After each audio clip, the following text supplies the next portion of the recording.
ICC test চ্যাম্পিয়নশিপের ২ match খেলতে বর্তমানে পাকিস্তানে রয়েছে বাংলাদেশ দল। সেখানে সরাসরি স্কোয়াডে যোগ দিয়েছেন সাকিব আল হাসান। লাহোরের গাদ্দাফি স্টেডিয়ামে পুরো দলের সঙ্গে অনুশীলন করেছেন তিনি। বাংলাদেশ আওয়ামী লীগের অধীনে প্রশ্নবিদ্ধ ভোটে নির্বাচিত সংসদ সদস্য ছিলেন সাকিব। গত ৫ আগস্ট গণ আন্দোলনে বিদায় নেয় শেখ হাসিনার সরকার।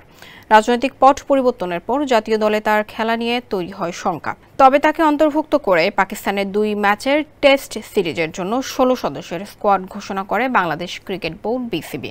পরে বিসিবির প্রধান নির্বাচক গাজী আশরাফ হোসেন লিপু জানায়, রাজনৈতিক কারণে নয়, মেধা ও অভিজ্ঞতার বিবেচনায় স্কোয়াডে নেওয়া হয়েছে সাকিবকে। ওয়ালটন ফ্যানের অ্যারোডাইনামিক ব্লেড ঘরের কোনায় কোনায় ঠান্ডা বাতাস ছড়িয়ে হাওয়া বদলে নেয়। কানাডায় গ্লোবাল টি-20 লিগ শেষ করে লাহোরে বাংলাদেশ দলের সঙ্গে যোগ দিয়েছেন তিনি। বিসিবির পক্ষ থেকে জানানো হয়েছে, শুধু পাকিস্তানের বিরুদ্ধে নয়, চলতি বছর সবগুলো টেস্ট খেলতে পারেন সাকিব। গত ৩.৫ বছরে বাংলাদেশের ২৩ টেস্টের মধ্যে মাত্র ১১টিতে খেলেছেন তিনি। চলতি বছর আরও ৮টি টেস্ট খেলার কথা রয়েছে বাংলাদেশের। রাওয়ালপিন্ডিতে ২১ আগস্ট প্রথম টেস্ট খেলতে নামবে টাইগাররা।